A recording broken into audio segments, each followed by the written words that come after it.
What's going on, everybody?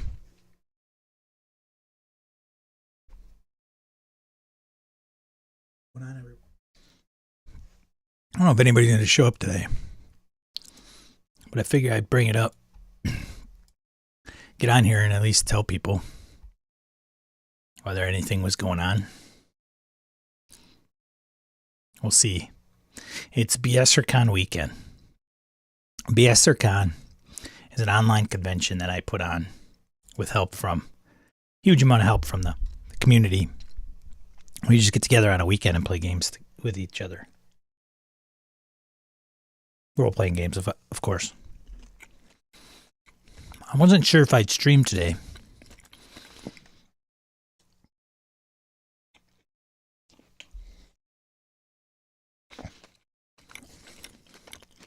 Uh-oh. But, so this may be like very quick and fast. I'll post this in our Discord in case anybody sees it. But, so Gaming and BS podcast, we did a first BSRCon last year, January, and I thought it was a big success, honestly. And people were like, I hope you do it again. So we're doing it again. Attendance is down from last year, but that's probably because we're not active. The podcast has been sunset.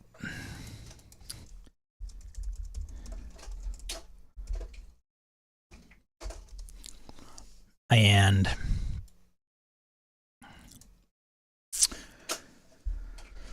we're using tabletop events to put the event on, which is, I think, a great platform.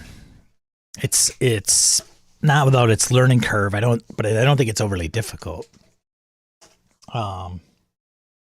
We have probably 80 badges that we've sold. And half of the proceeds are going to be going towards charity. So why not?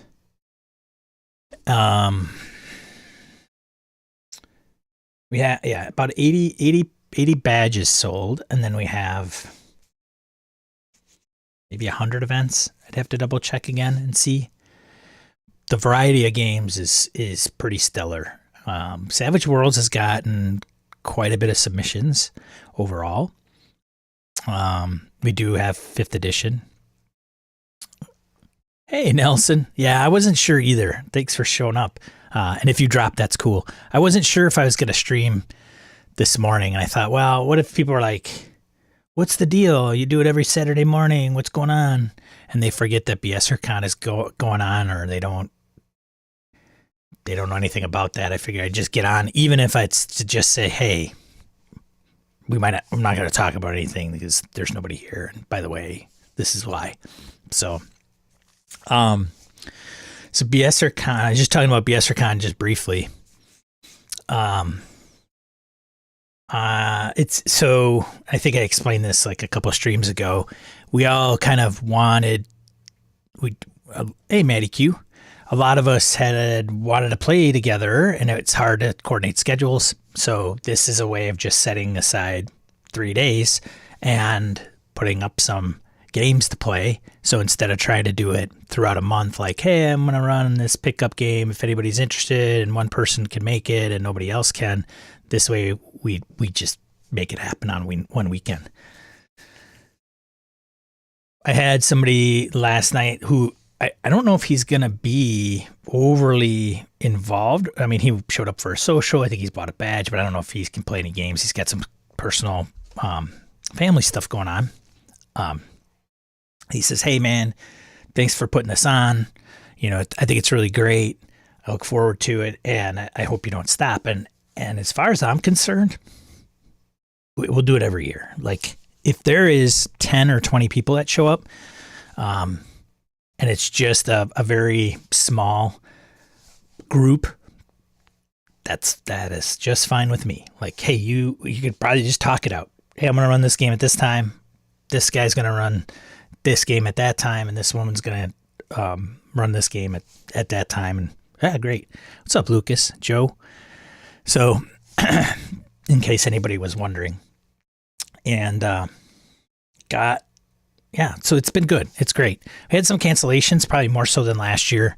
I think that's just because the way event registration was done. Like last year, I had some hard cutoffs.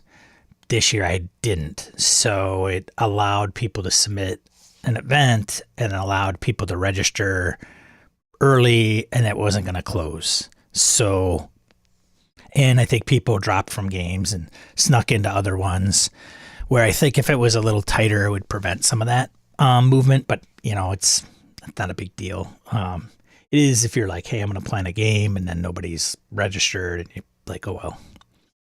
I haven't had any complaints about people that have registered, said, oh, I can't get in a game. They're all full. This sucks. Where'd my money go? And then half the proceeds go to the Leukemia and Lymphoma Society. So one of the things that I had mentioned this before, and I think I'm going to set a date. I don't know when. And we do it in January because it's like, in the Midwest or Northern Hemisphere in the North.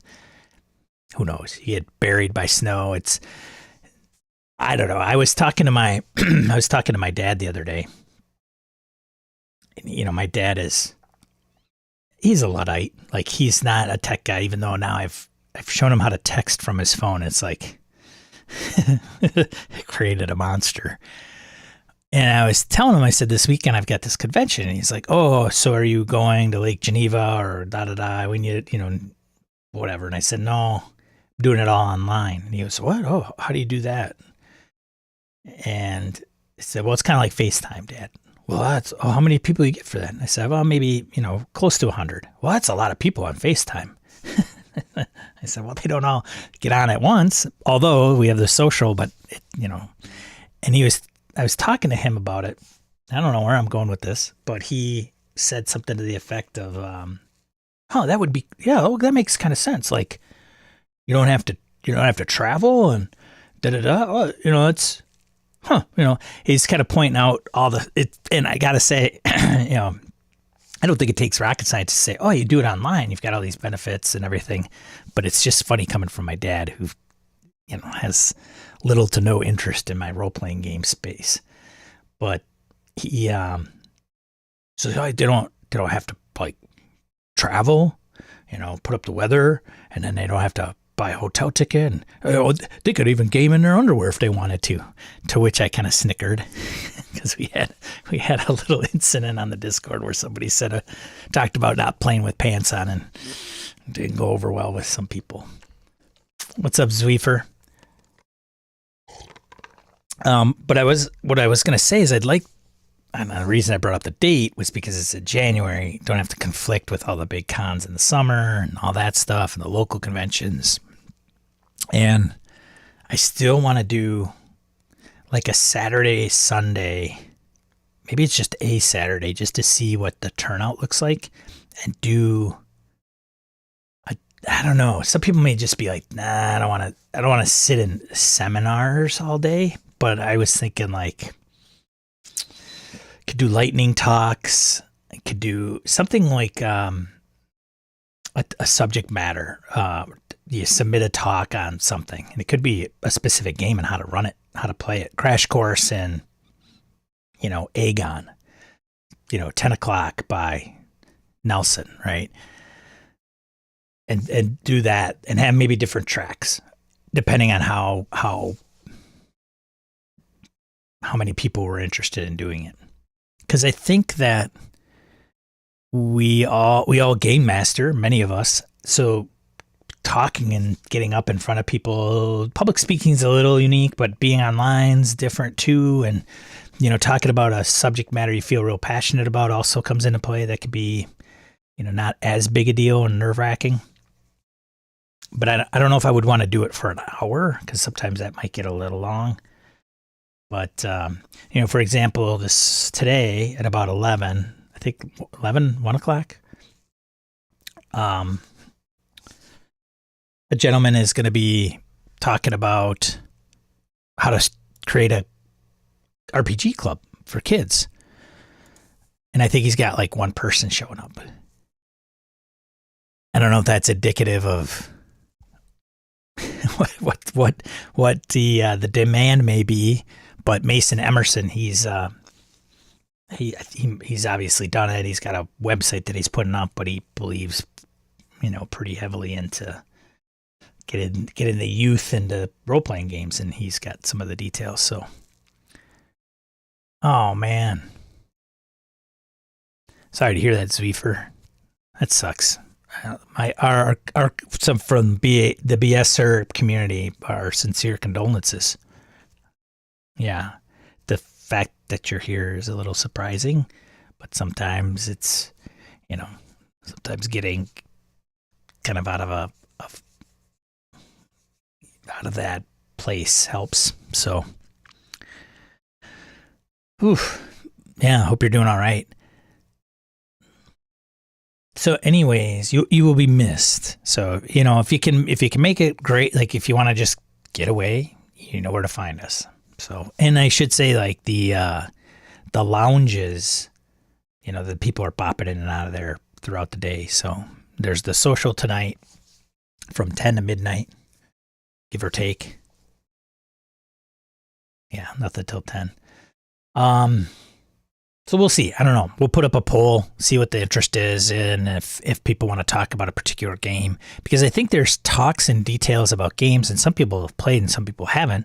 But even formally talking about, like, can you imagine, like, you have 5 minutes to talk about a game and pitch it, like 5 minutes. We could do this in like a 2-hour thing, getting online for 2 hours and having people do 5-minute talks with like 5-minute breaks between.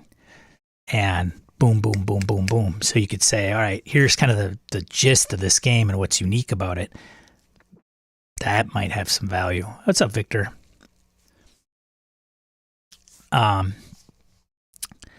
So we'll see. I don't know. Who knows? Ideas. Everybody can have ideas. So I ran Blade Runner yesterday. I thought it went pretty well. Victor was in that game. Angela Murray, Bryce, who I've never played with and met before, and then Kelly was in that game. So went pretty well. I think, some of the things that come up into play with investigation games is like, did you turn over every rock? So I think that's always going to be kind of a point that comes up to some degree. So I didn't think it wasn't bad, and I can't fault players. As a matter of fact, I always look at, like, am I conveying the information accurately? Does it make sense? Did they get what they need? And are they going to be being able to put the 2 and 2 together at some point? Because sometimes you get thrown a bunch of info and then you're like trying to piece it together. I've run massive Nyarlathotep, and that could be crazy overwhelming. But it was fun. It's good times. First time I ran it on Foundry, which I thought went rather swimmingly. It could have been a little bit quicker with the handouts, I think, for me, but there's just a lot of clicky clicks. It's just not like handouts on there, just hit the button. So yeah, and that's good. Yes. I think what happens with investigation games, it's always a challenge. Everybody talks about them. It's not always the easiest to play. It's not always the easiest to run or execute. And I think it goes to like what you're saying, Victor. You can get into hey, I think I'm on to something here. And then something could be very inset into a player's brain and not be close. But then it's trying to get them out of that preconceived notion that they have. So anyways, it was good. It sounds like feedback was good. That scenario I've always had to wrap it up early because I don't know if I can run it in a 4-hour piece. 5 hours, I might be able to get it done. So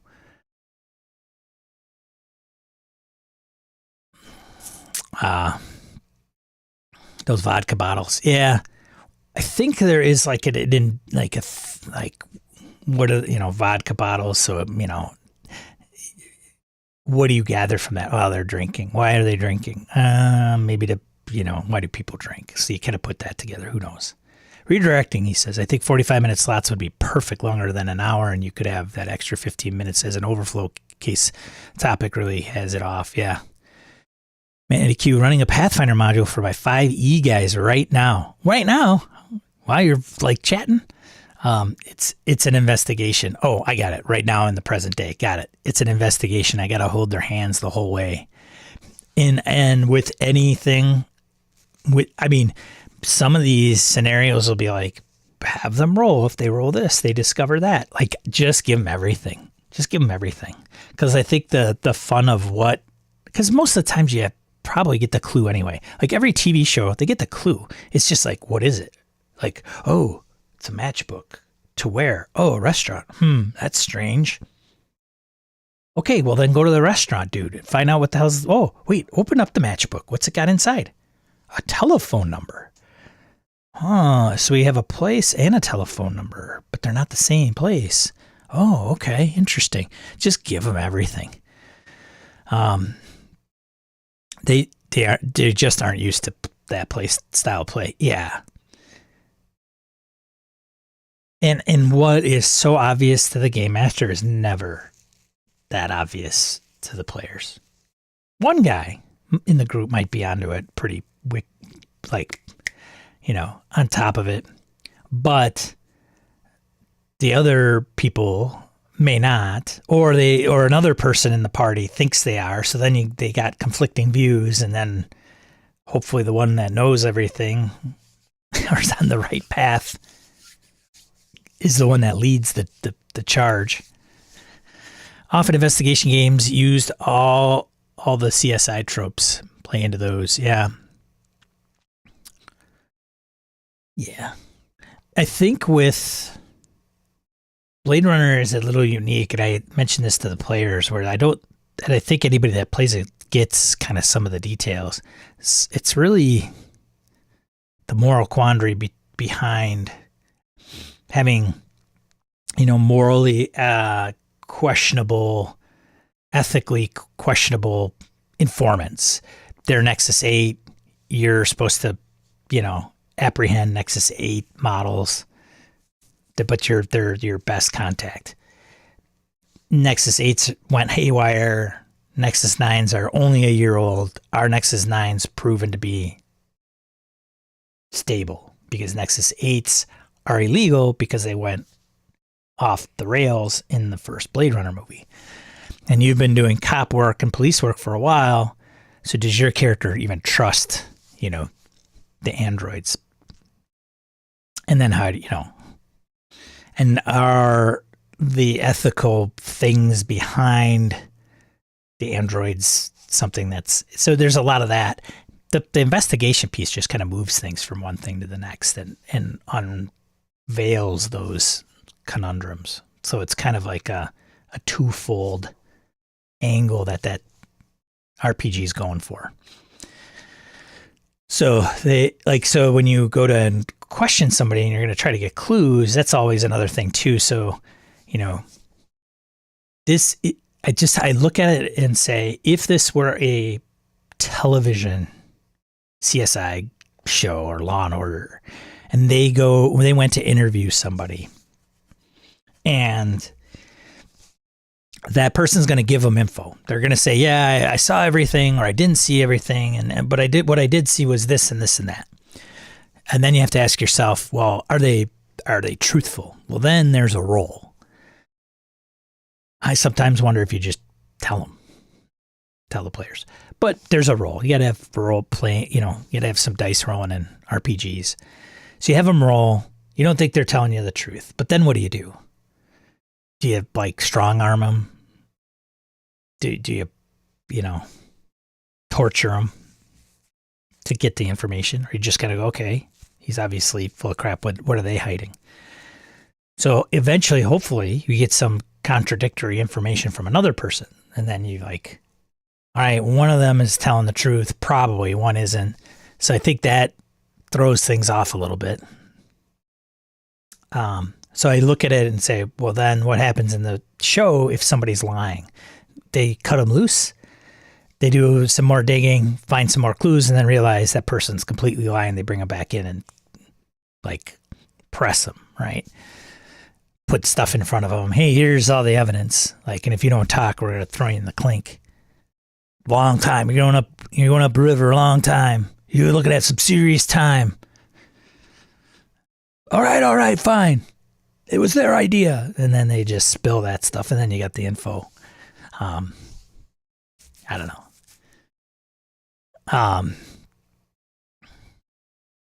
There was a time that we played the Chill RPG for a whole summer, and they got way better at it. So it's a muscle. Yeah, interesting.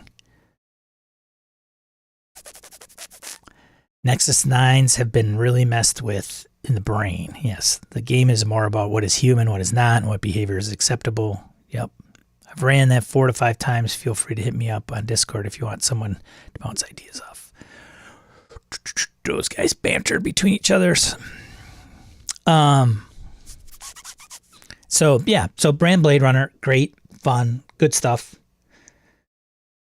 And then today I play Symbaroum and Against the Dark Master back to back, literally 8 hours. So somewhere I gotta, get a break, probably take a dog out or something. But it'll be fun. Nothing tomorrow. I haven't decided. There's a couple games that are open. There's a Breakers game that's, Wayne is running. I've played in Wayne's game. He's run Breakers for a game whole con as a pickup. What's up, Laramie?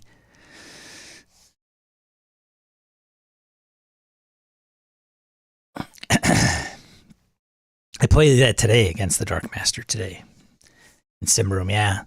Yeah. So that'll be fun. Harrigan's running Symbaroum. It's funny, I play with that guy all the time. So he's running Symbaroum. I'm in his game, and then he's in the Against the Dark Master. He and I are players along with a couple others. So it'll be fun. I haven't looked at any of the rules for either system. Harrigan's a pretty thorough prepper. Like, he's got a lot of, like, even the rules and stuff. Like, hey, this is kind of how it works. This is the history. Here's your character. Very thorough, very good. So yeah, that's it. News for the week. I haven't prepped anything. Shocker, I know, but this will probably be a short one today. At least I'm not going to go 2 hours on this stream today because I'd like to take a shower today, and not at 6 o'clock, 8 o'clock at night. And I think my first game, I better check. Like, I don't have the number in my brain, and if I don't, I should probably get that. And it is, I think 11 o'clock. Don't know. Don't remember. My schedule. So my first game is at 1. It's pretty late. That is Symbaroum. Taiwan. Chen Sun Shu. Well, hello from Taiwan. Welcome. Chen Sun. So I stream every Saturday.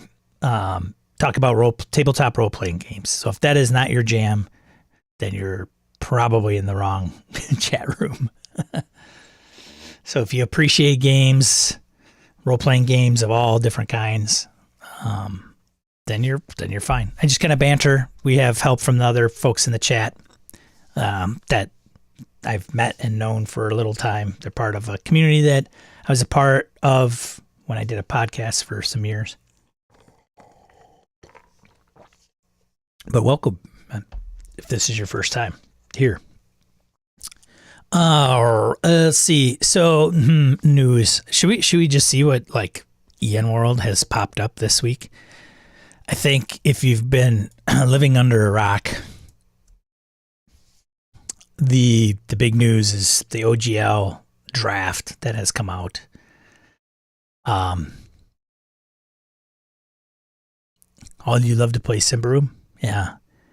I played once. I played Ruins of Symbaroum. So Zagrave, who I don't see in the chat, sometimes he shows up. has run that as a one shot. I feel really bad because I was really tired when he ran it, and he ran an early morning game, and I just was like nodding off, and that's not always good for a game master. But the Ruins of Symbaroum, which you probably know, Shensun, is 5e based. So, wow, it must be, what is it, late?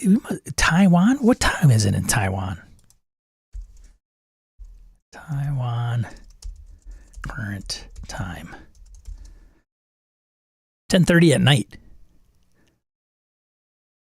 On the 21st. Okay, same day. Just try. I don't think I've ever had anybody as far west. Far east? That's the Far East, right? We call that the Far East. Yeah, 10:30. Wow. I don't think we've had anybody tune in from as far away as you are. So we've had some Europeans, not somebody from the Asia side of things. What was I going to say?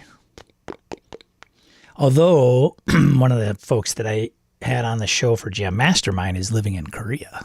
He's an expat though. So anyways, welcome. So what are you, Chen Soon? I'm going to put you on the spotlight since you're the new person in the room. What are you currently playing in the role-playing game space?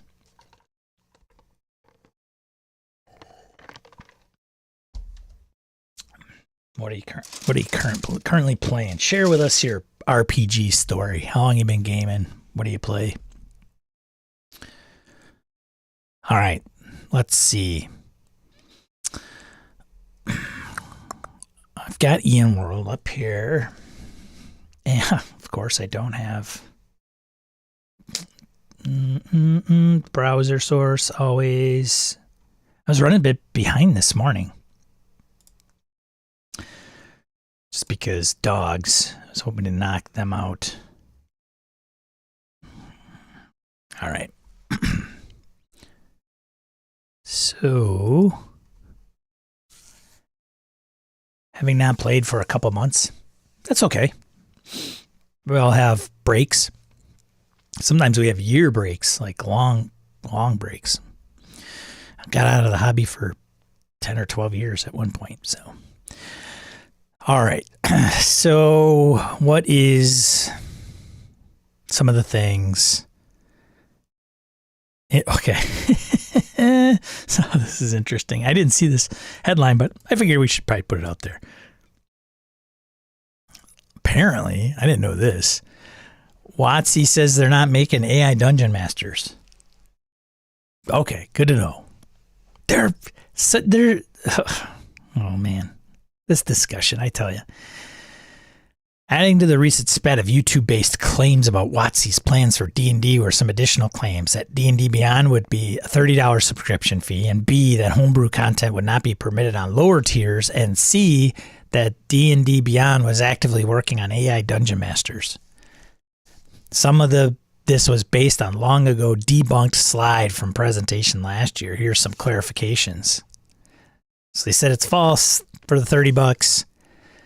No one is working on AI DMs. We have designers whose core job it is to compile feedback. Homebrewing is core to D&D Beyond. There you go. Boom, bam. I'm telling you, man. One of the guys, D&D Shorts, man, he's putting out some videos, and apparently, like, one of his sources turned out to be, I believe, some like disgruntled Wizards employee. So it mentioned like they don't read any of the feedback, and then a bunch of Wizards employees were like, "That's a crock of crap," including Ray Winiger, who is like there and the head of D&D. And he's like, no, I was there. We read all the feedback that I was always, all compiled. And dude, man, it's just, he got some slack from folks on Twitter. Do some ethical journalism. This isn't journalism. So I only point that out because it's a, especially when you're like reporting on things. Let the people that know what they're doing report on that stuff. Like the woman from IO9 and Gizmodo that broke the story for the OGL leak. Anyways, I thought that was interesting to bring up. Is D&D feedback rad? Everything's WotC on EN World, for sure. It seems to be the center of the RPG world at the moment. RPG print news. I'm going to pull that up quick. Crowdfunding news. We'll maybe go through that in case there's any new stuff we want to know about. 1,500 publishers support Paizo's upcoming open RPG creators license. 1,500. That's pretty crazy. But I guess, you know, if you're sitting at home and you're putting stuff out, you are a publisher. Yeah, it's good to verify sources. And I had complimented on him, like, I verified this source. I know who it is. I checked it. And I'm like, well, thanks for being, you know, due diligence. But yeah, something didn't work out. Paizo news. Where's the week in review news digest for the week? Here we go. All right. So WotC's not making AI DMs. But I think the beef with that, I think the reason that might have come up into fruition was simply because they were always saying how their gamer base was lacking dungeon masters. It would only make sense if you could create an AI DM. I don't know. Or at least make it as an option. You don't want to use them, then don't use them. I don't know. Whatever. Sometimes I don't know why we get bent out of shape about certain things. Like if other people play a certain game, like why do I care? Why do I care? Vaesen gets a new adventure book. Seasons of Mystery, Blade Runner, Dice Set, the RPG Game Runner screen. So this is print news. So this is the new stuff in print. I don't have a lot. I have Vaesen, the core book, but I haven't played it. I don't have the GM Runner screen, but I have the dice because the dice comes in with the starter set for Blade Runner.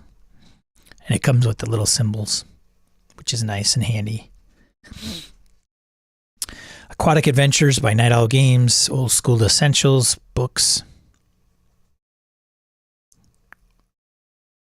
I've never been a big sea adventure guy in role-playing games. Avatar looks like it's out in print, right? Is that what I'm gathering here?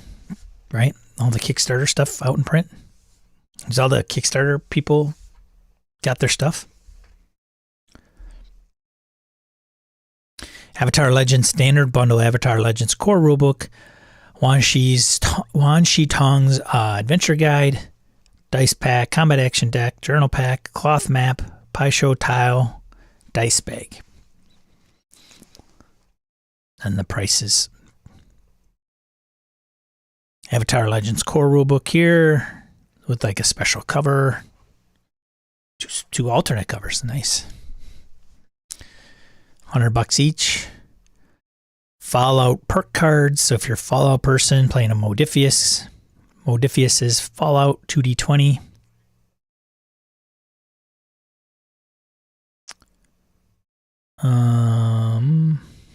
Transformers. A Beacon of Hope Adventure and GM screen by Renegade Games. That's out. Ironsworn Starforged. So I have that. I got a late pledge actually from their Kickstarter, and I have this. I started reading it. It's a kind of a interesting take. It's got a little PBTA, little Blades in the Dark action feel going on, I think. The reference guide I've heard good things about. I have it. I haven't looked at the reference guide in detail, but Ironsworn Starforged. is it's got a little, I don't know what it is. It pops up in the weirdest circles. People have talked about it quite a bit. So you could play solo, duet, and the like traditional mode in that game. The people are really jamming on that. Like he did some pretty decent rave reviews. I would be shocked if Sean wasn't like nominated for an Emmy for that or something, like some award. Who knows? But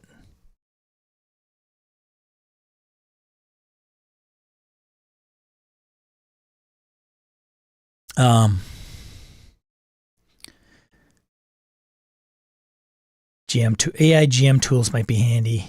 Yeah. I wonder if Chat GPT has all the rules for games. Can you just like ask it a question, a rules question, and it'll tell you? I haven't looked at it. It should, right? That would be handy. Like I think Chat GPT is gonna, man. If you haven't messed with Chat GPT, wow, like it is something else. Like you kind of like, well, what would I need this thing for? I don't know. It's an interesting beast. Like if you just want to put in there like write an article, it writes up an article. There's people I know that have used it for code. It's pretty insane. So if you did like, I heard when that launched, Google went all hands on deck. Like, okay, everybody, we need to assemble. And I think Microsoft, weren't they gonna invest like billions at $10 billion in that thing? It is like semantic search. I mean, Google is a beast in the search market, but let's face it, sometimes, man, semantic search is just not there through their platform. It's just completely mind-boggling. But I'm talking about AI. You need it for Cthulhu limericks. Of course. Why wouldn't you, right? The greatest technology that comes out, we use it for cat pictures and cat memes with the internet. Yeah, AI. Anyways, I definitely try an AI if it was available. People were talking about DMing for AI DMs. It's gonna happen. It's gonna happen. I mean, why not? If you can get the experience where somebody, I mean, what is missing with ChatGPT for AI DMing now? Somebody would say, well, there's no voice. Like I like hearing Sean's voice tell me which direction to go. But they can text to speech. You could choose the speech type. You could choose the language. And I mean, there might not be a huge gap between some of us who game master. In 20 years, some of the younger generation is going to be like, I can't believe somebody actually did this or does this. It's like this guy's old school. He actually DMs his own group. What? What does that even look like? Well, sometimes they have a screen, sometimes they don't, and it's super slow. Like they kind of him and haw over rules and determine like outcomes that just don't make any sense. Who knows? Anyways, back to this stuff. What do we got? Dice. Big dice. Elder dice set, the seal of Yog-Sothoth, Mythic Cobalt Transcendence. So you like dice sets for the Cthulhu game. That's it. That's it for print news. Print news. Crowdfunding news. See Sweefer. The lounge will be open, sir. Night fell. Children of the Moon. From Grim Moon Studios. D&D 5th edition. Has anyone gotten that Google AI call yet? Bizarre. Stops, pauses, breathes, makes the unpause.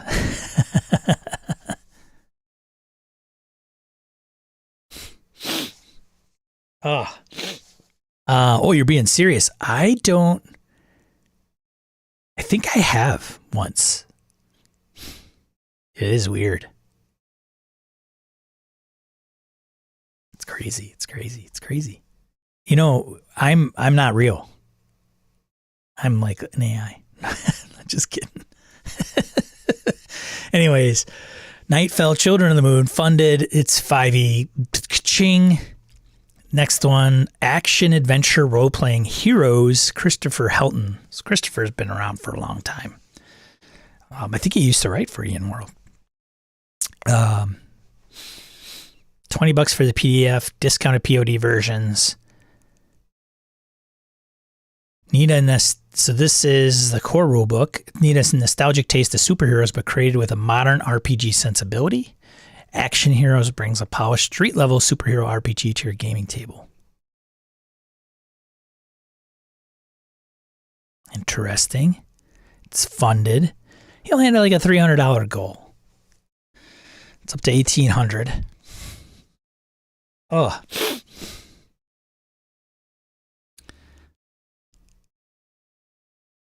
Mechanical Monsters from Legendary Games. Mechanical Monsters, Clockworks, and Cyborgs for 5e.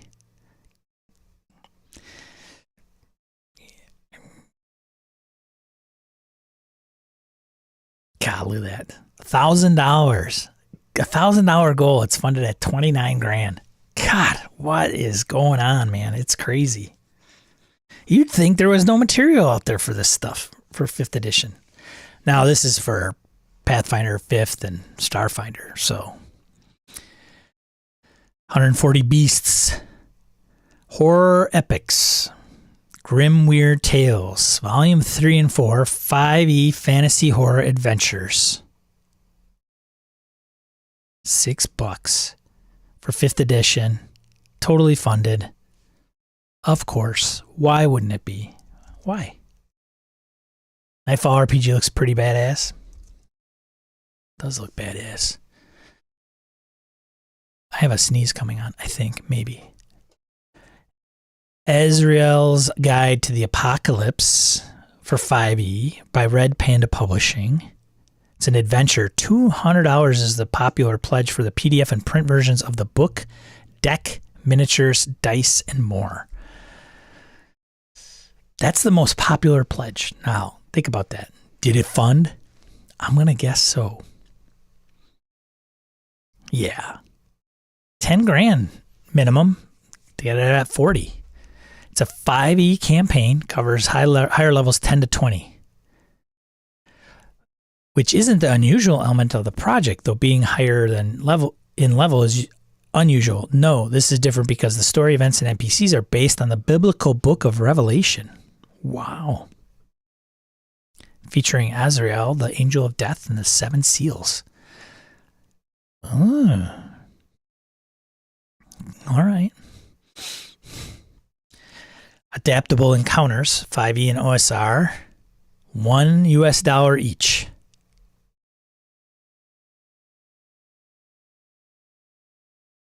Three PDFs, both systems. Funded. Wow.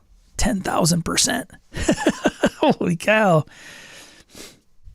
The most popular pledge is, what is that, 60 Mexican dollars? 60 pesos?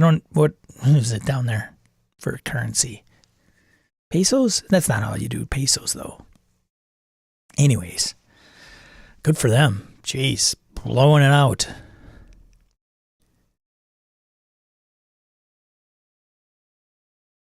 Let's see, Realms of Elgrun from Super Blood Moon Studios. A couple moon game publishing houses. I should start a Kickstarter. Laramie's Anti-Watsy Shelves and Wheels. Aw.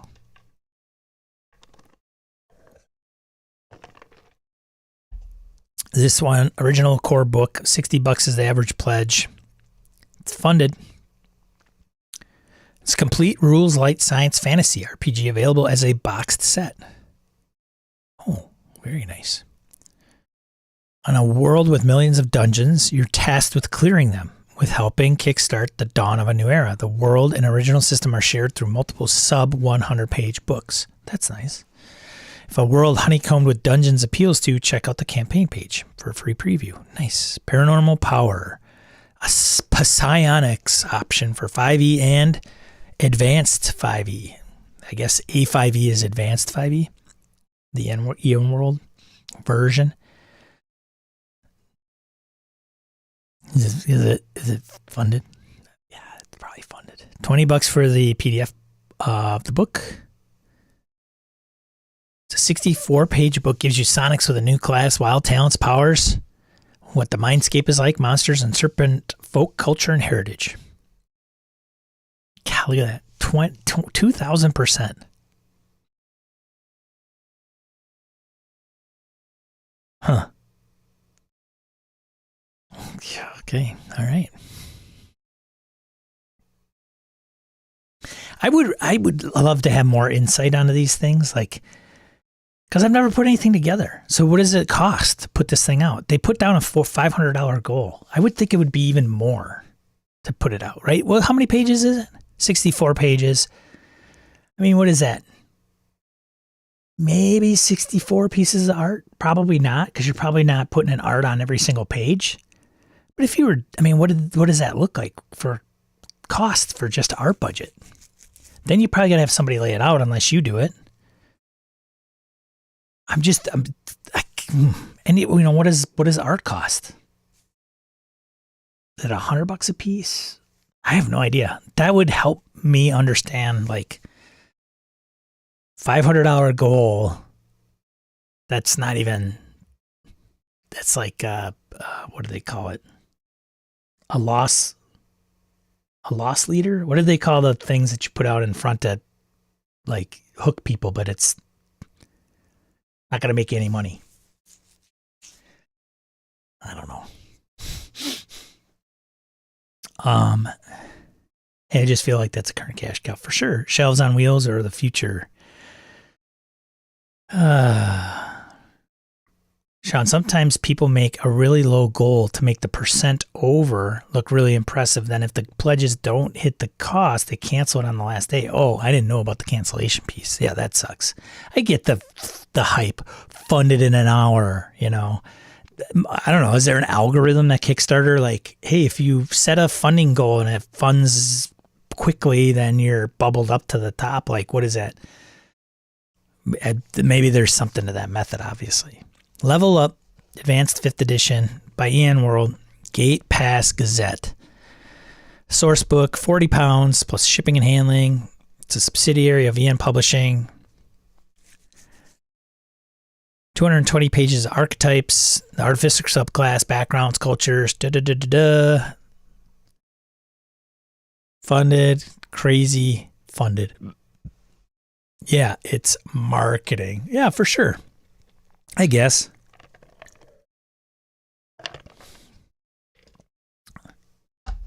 I didn't realize, like, they cancel them. That would suck. Like, if you hit the $500 goal, like, is that enough to put out your product? I mean, I would assume it is. Why wouldn't it be? Let's beat this dead horse, shall we? Let's heal this dead horse and then beat it back down. Well, I am interested to see what this is about. So Paizo has revealed some of the 1,500 tabletop RPG publishers who have expressed an interest in their Open RPG Creators license, describing the group as the ORC Alliance. The license itself is still being worked on. So it's going to be, you know, core rules of our game that are not copyrightable are free to use. Go nuts. Maybe they release it under Creative Commons, which I think would be great. Just do Creative Commons. And I don't even know if you could do, I guess you could do Creative Commons. That still stumps me. Like, okay, if you can't copyright these mechanic things, then okay, just why put them in there? Whatever. Like, hey, you are allowed to use any of the rules and mechanics. You can do that without this license. We're just putting it in here to make it clear. And then, Oh, by the way, anything under listed on Appendix A, that's our stuff. You can't use it. And then that's the open the open RPG license, I guess. Because everybody's going to have a clause. Like there'll be some weird, we'll use this open space so that any publisher can put in their own lingo and properties. Well, here's the list.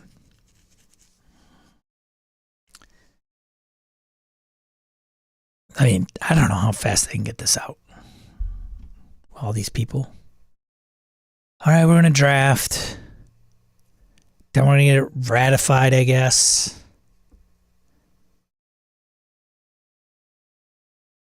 And how does this affect the things that people already have in place? Like, I got to imagine Chaosium's got their own, right? They're listed on here.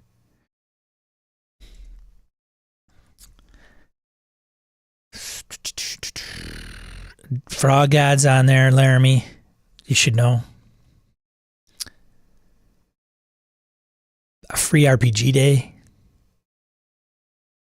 I don't know if do they publish anything? Maybe they do. I don't know. Like, apparently. Goodman Games. I'm looking for some weird surprises. Monty Cook. They've got their own Cypher System license. So that'll be interesting to see if this trumps the Cypher System one. Say, Sean and Laramie want to run a Kickstarter. We know it's going to cost, just for words and art, $1,000. Yeah, then another X money per unit to print. But we want to make it look super funded. So we set the goal for, say, $250 to make the funding appear as 4 times what it actually is from the real goal. Then, if we didn't hit our real goal, we cancel it with hours to go and make up some excuse. Oh, make up some excuse. So they cancel it after it's actually created and kicked off. That's interesting. It's happened more than once. Not common, but not rare. Okay, interesting.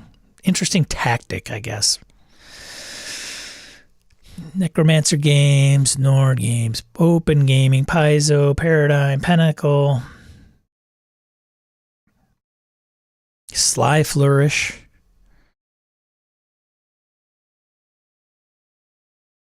Huh. Yeah, that's a lot. That's not 1,500. Hey, Sean Kelly's not listed on there. I'm a publisher.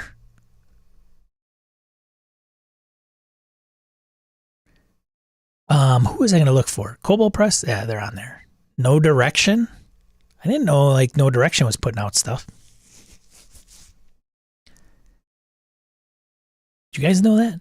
You guys know No Direction? The Pathfinder podcast?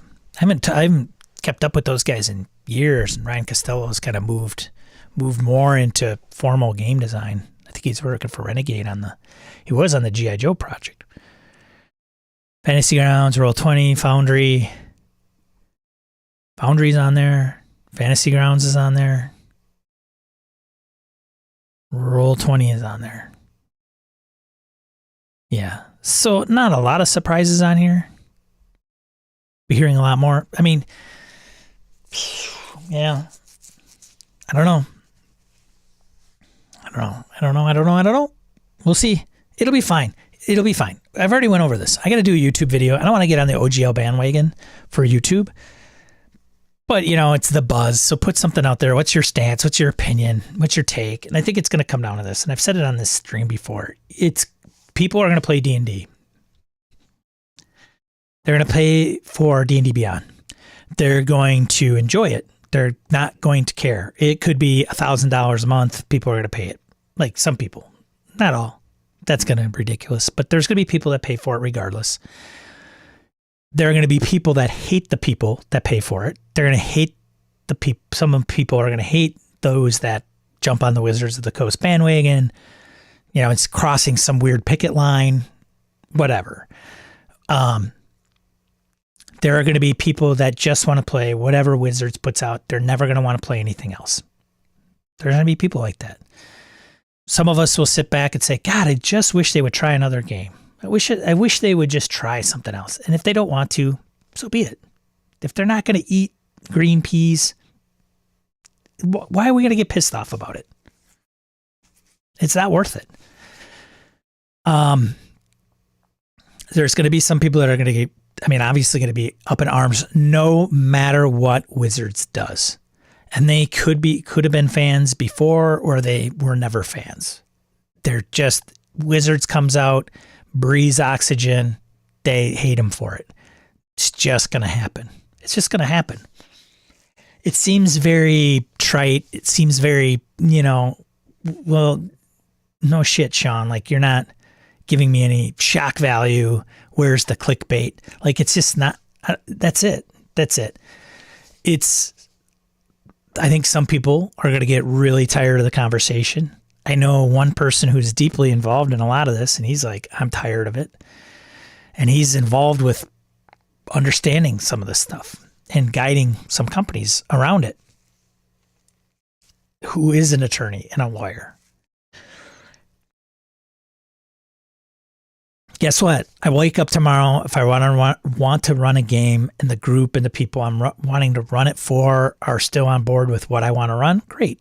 If they want to defect, that's a little harsh. If they want to move to like something Wizards puts out and it's not my jam, it's like anything. It's like with any other tabletop role-playing game. Like, seriously, it's just the nature of the beast.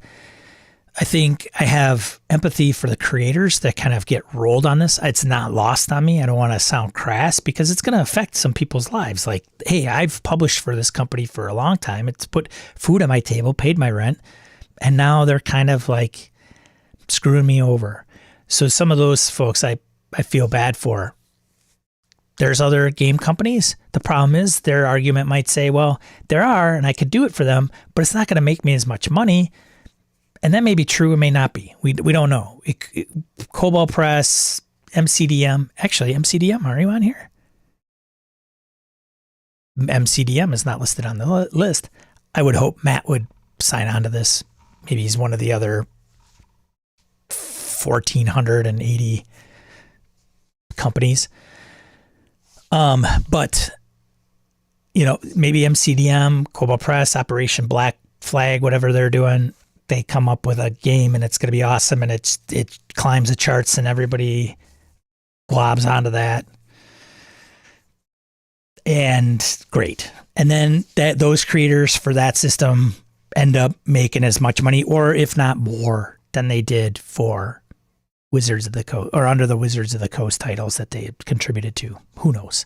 Who knows? We don't know. We don't know anything. We do know like what they're proposing. They've walked things back. So if you're not in the know with that, I'm not going to hash it out in the video that I'll probably do, but it's if you turn on online, it's like whatever. It's just so that's my take. And I think we all know this. It's just, what do we want to latch onto, and what video appeals to us? What one makes sense? Do we hate the big evil corporation that is Wizards of the Coast? I don't know. It's such a weird dynamic in our hobby at times that it doesn't make any sense to me sometimes. And and I'll give you an example. Paizo's had some, Sean Reynolds posted a blog entry not too long ago. Like, we're talking within the last 6 months, maybe. It's not like, hey, I posted this blog article 5 years ago and it's bubbling up, right? It's not the Ivory Tower post that Monty Cook put out about the design mentality of 3.0 and what it was intended to do, and everybody thought it was intended to do something else. No, Sean put it out there. I wish I could find it quickly, but it was essentially about his experience at Paizo. And it wasn't like unicorns and rainbow farts. Like, it was not a good picture. Now Paizo's unionized. There was a lot of fallout before they were a union, and even who knows what it is now. Like, now they got a lot of flack. People were like, I'm gonna, forget Pathfinder. I'm not gonna buy any of their stuff. I think the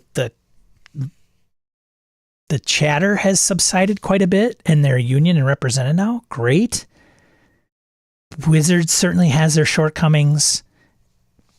It's just, it's one thing after the other. And the same mentality of like, I mean, there's people going after, hey, I make, who knows how much money, $50,000 a year, 20 bucks an hour at Wizards. And their whole job is to, organize data or something, like get in the feedback and sort it out so other people can interpret it and act upon. And, people are like getting on their case about this whole OGL thing. I don't care. Like, hey, these are staff members. Why are you getting all over them?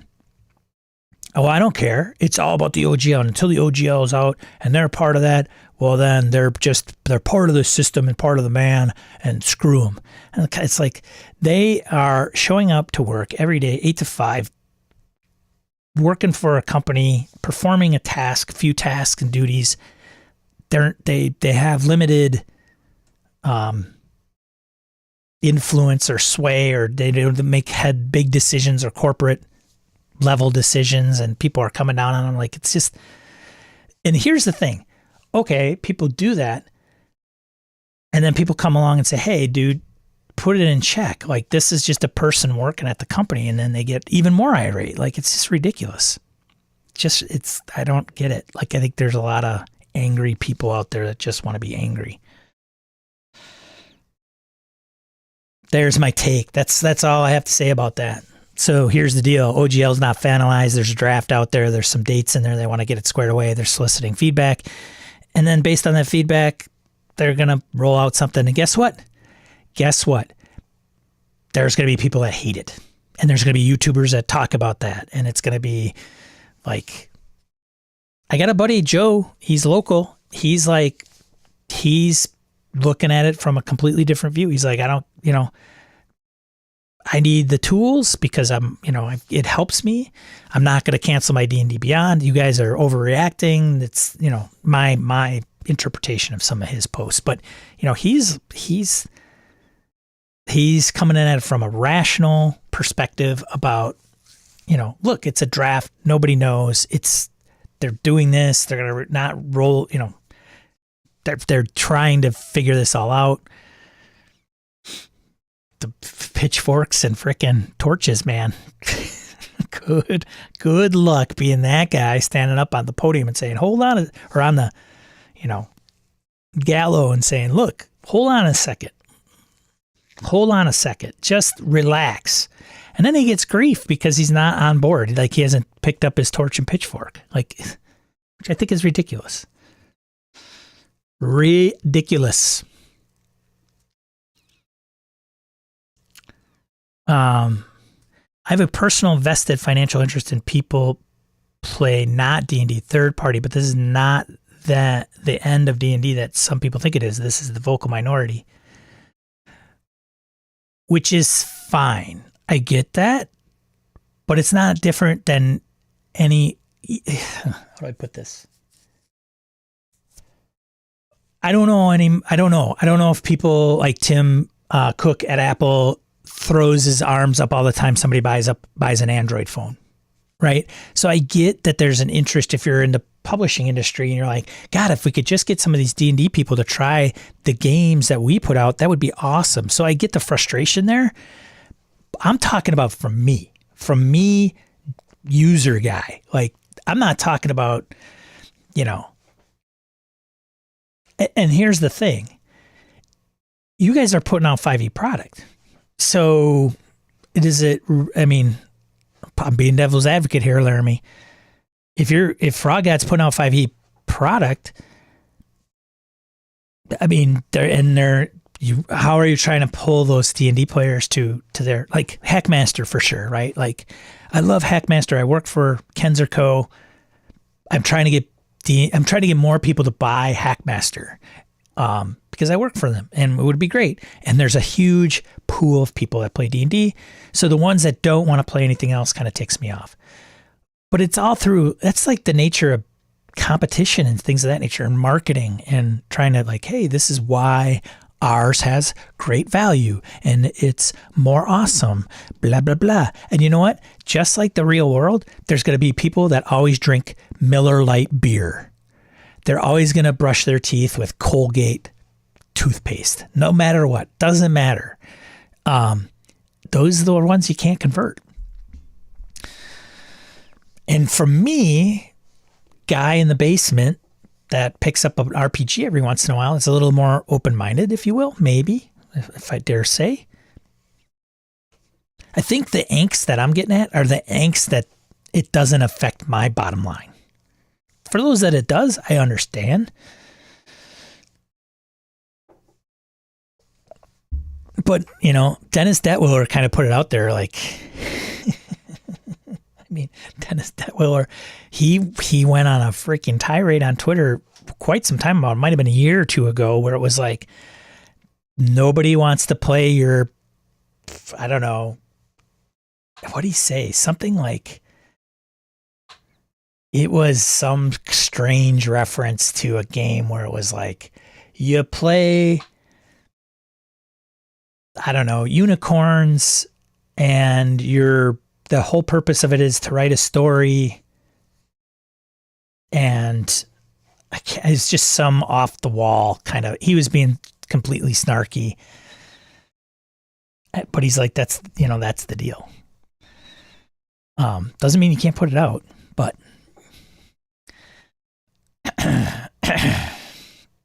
I wouldn't be shocked if over 80% of D&D fan base doesn't realize this is even happening. That is, so I case in point, guy I'm connected to on LinkedIn, he's like, hey, so you run games, cool.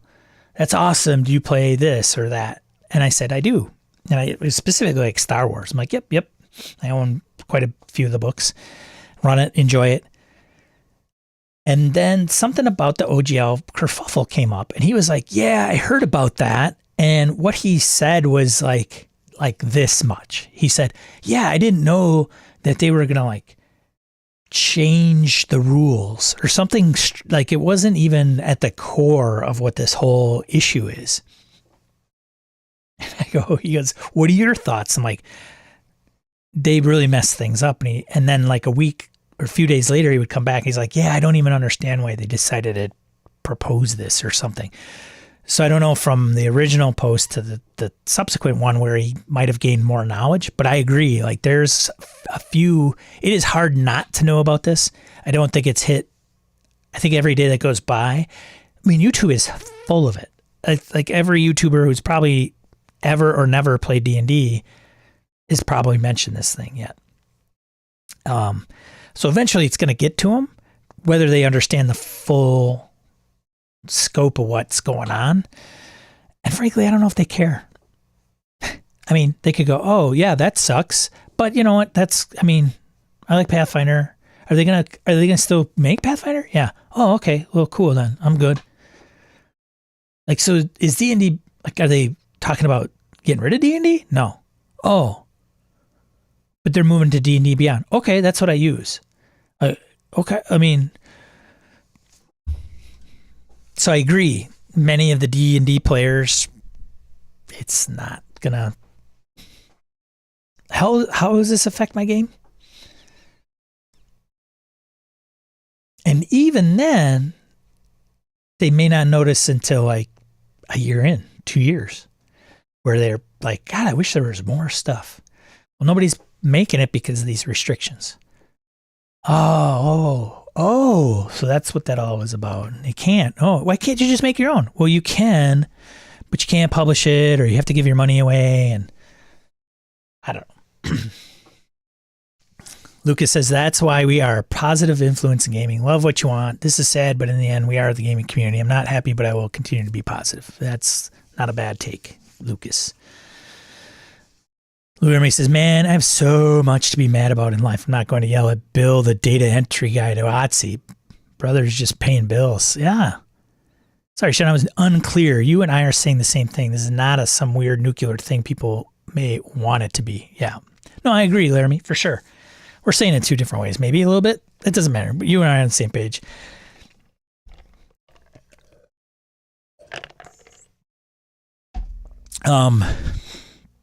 But that's my take. I put those things down, make a few jump cuts, put it out, and say, here are my thoughts on what's going on in the RPG hobby.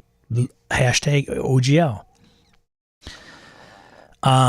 And I think, like many things online, you're going to have this spectrum of people, and I think many of us understand some of the repercussions of what's going on. Many of us are, only time will tell. We just have to wait and figure and see what happens. And then there's going to be everybody else. Yeah, for sure. For sure. Sean's rational non-clickbait. That's why I haven't done it, because I don't want to hashtag everybody else's crap. And frankly, if you want to go and reference a good video on what it's all about, then go watch this thing. Ginny D did that. You know, Ginny's got a shit ton of subscribers. She was pretty livid about the whole thing, rightfully so. And she's, you know, like, hey, this is crap. And she's been out on Twitter saying as much. And people, you know, and Ginny has spoken. Like, she's been one of the people, like, I would consider like a talent that has been hired to. So sometimes when they do like fancy press releases, they'll hire, Ginny or other folks. There's, what is her name? I follow her on Instagram, and she does a lot for Amazon and Twitch, and like she does a lot of tech. Like, so if there's an announcement, they'll hire them to come in and kind of present it. They're kind of, hey, let's go, you know, wait, what's new, Ginny, and blah blah blah. And you know, she's done that, so she's gotten paid by the company to like do this, and she's like, hey, this isn't cool, and she's got flack for it, which it's just like, you can go and do a job for a company and get a speaking engagement, and then 6 or 12 months later not agree with how they're handling something that affects your well-being or your something you feel passionate about. And I think that's where people are like, well, you're just a company shill or corporate shill, and the angst online should just, I don't know, it's completely blown up. You'll never make it big with thinking like that. My rational, non-clickbait, non-hot take. Yeah. It is. There's something to be said about it. Shock jocks, Howard Stern, Joe Rogan. I mean, despite some of the things, they get publicity and here's the thing. If you get big, you're going to get criticized regardless. And online, man, it's anonymous, hide behind some stupid Twitter handle. Like, it's almost laughable. It's almost laughable. And people might laugh at me like, this guy's got like 600 subscribers. Speaking of which, do a like on this if you would be so inclined, or thumbs down too. That's fine. But I think some people would say, well, this guy's a clown. He hasn't done anything. He hasn't published anything. He's just a guy who gets on a microphone and spews vitriol or whatever, blah, blah, blah, which is perfectly fine. I can accept that. Okay. Down the hall is more your style. That's okay. I get it.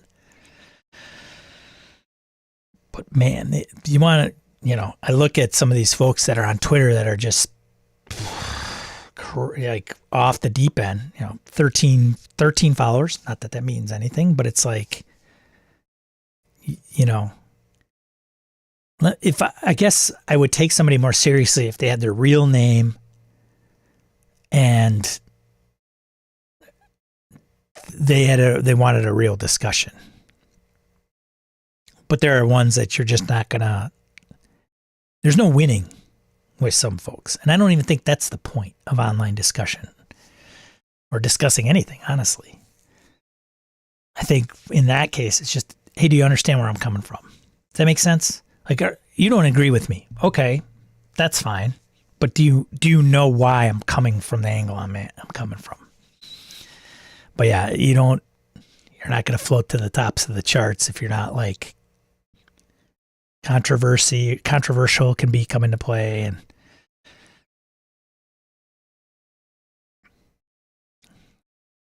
I think it's feeding the beast sometimes.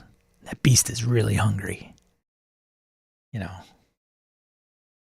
the Netflix show on social media is something that they should show to parents and I don't know. I don't know if you show it to 13-year-olds if it would have any value, but it's mind-boggling. Like, it is an eye-opener. The whole, like, getting online discourse keeps people in the space. And if the whole platform is dependent upon you staying there as long as possible, and discourse is the number one thing that contributes to that, the companies are incentivized to put that in front of you. Like, not by time, right? Not by in like chronological order, by what could be angsty enough to keep Sean saying there's a person wrong on the internet. Hold on, I'll be everybody's seen the meme. Hold on, honey, there's somebody wrong on the internet. So glad I deleted Facebook.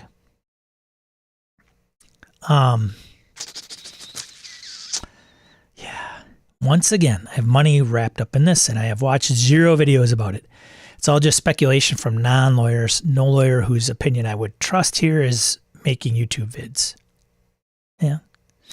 Everyone that's enjoyed any game I'm at during Gamehole Con can thank the BSlandia community. There you go. On that note of staying on as long as possible, you folks are amazing, and I'm going to be bed. See you, Laramie. Thanks for chiming in, buddy. Always good rapping with Laramie Wall. Front line guy in the health. Oh, I think I had a cramp in my foot. Oh, that is not good. Oh, does that mean I'm dehydrated? Eesh. See you, Laramie. All right, so I'm gonna wrap this up too because I've gone on quite a bit. Considering so. News Digest. We didn't really go over the News Digest. Should we go see over the news? See if there's anything really quick here. So the the OGL stuff, you can read about it more on EN World, some of the latest updates and what's going on. And let's see, what's this? Role-playing game system, WOIN. What's old is new. Interesting. In other gaming news, several companies have announced intentions to release products under an open license and are creating their own. Mongoose Publishing announced they will be creating a new Traveler SRD released under the Open RPG Creator license using the 2022 updated core rules alongside the licensed Travelers Aid Society content creator program for the official setting through drive-thru.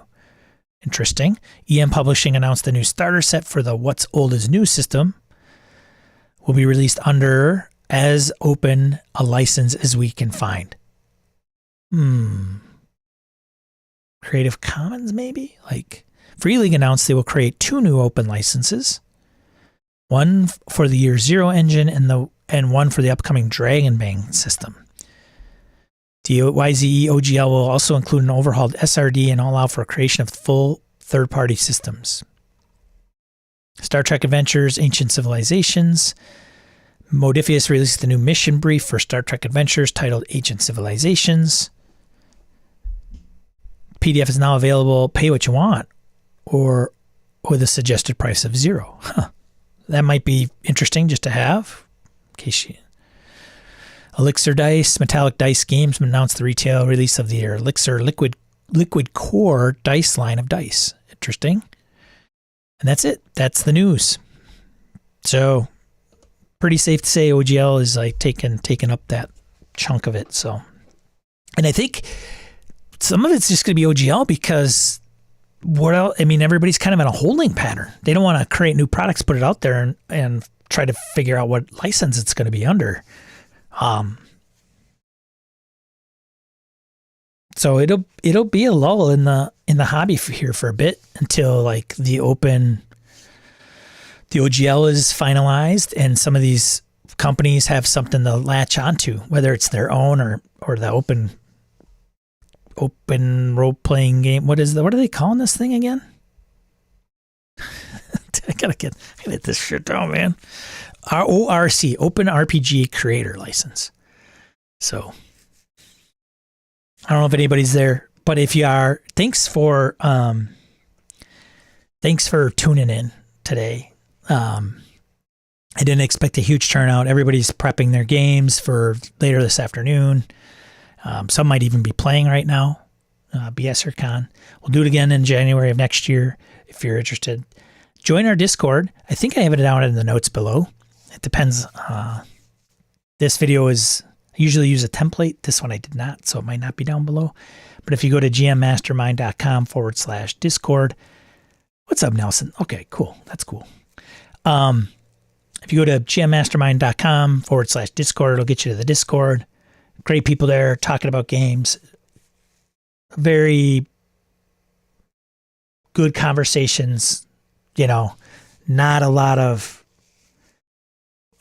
vitriol and negativity. Sometimes it can be, but I mean, sometimes we have a passion, but it's not completely out of control and out of hand. And if you want to just hang around a huge bunch of good gamers, much of whom are in the chat currently and love talking about this stuff and trying new games and, are passionate about the hobby.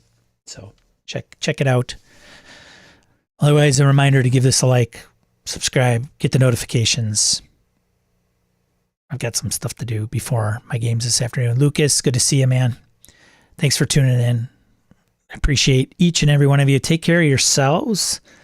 Take some time out for yourself.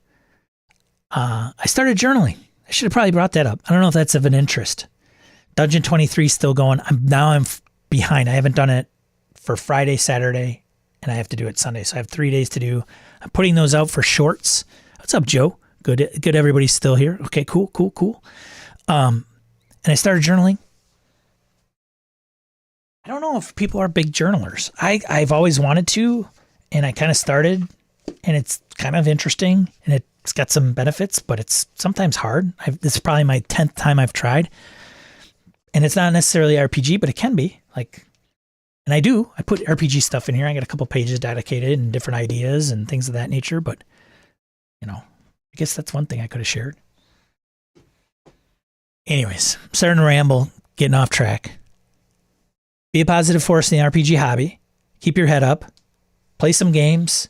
And be mindful of, your well-being. And if you need to take a break from whatever it is, take a break. If you need somebody to talk to somebody. Just a listening ear. Somebody that you trust that just listens. Sometimes hard to find. Otherwise, have a great rest of your weekend. Or whatever time you watch this. And we'll catch you